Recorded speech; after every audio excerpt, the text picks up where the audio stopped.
Hey everyone, and welcome back to another video. In this video, I'm going to be going over this Google Veo review. So this video is going to be useful for individuals who are deciding whether or not to use Google Veo for AI video generation.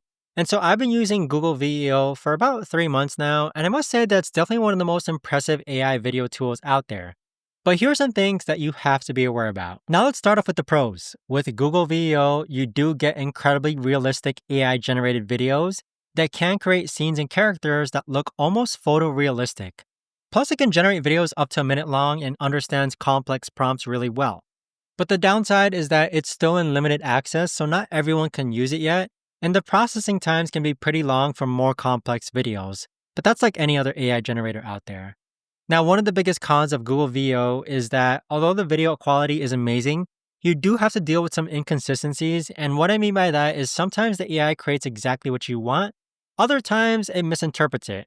So there are some videos I've generated that look like they could be from a professional film. There are other times the AI creates something totally different from what I described.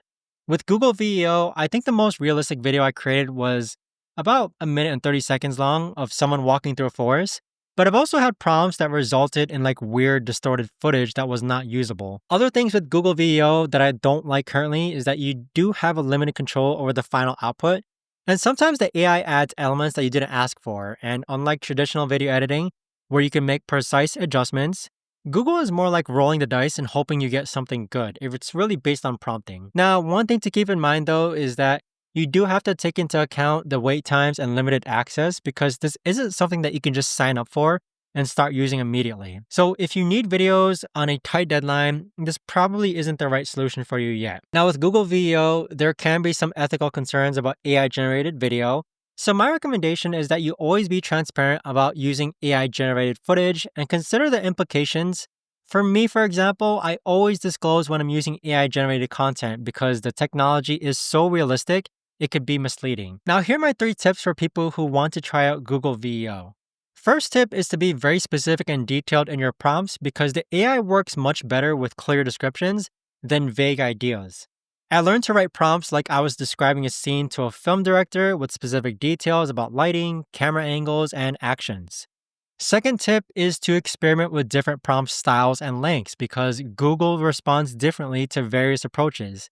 I found that breaking complex scenes into simpler components often works better than trying to describe everything in one long prompt. Third tip is to be patient with the processing times and plan accordingly because generating high quality AI videos takes time. I learned to submit multiple prompts at once and work on other things while waiting for results.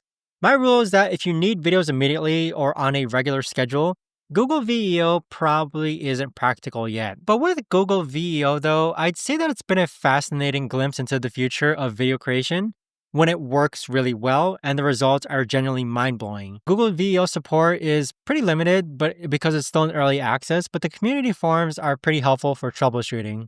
So with that being said, if you're considering Google Veo, I'd say just try it out. You won't know until you actually try it out, but be prepared for inconsistent results, sometimes long wait times.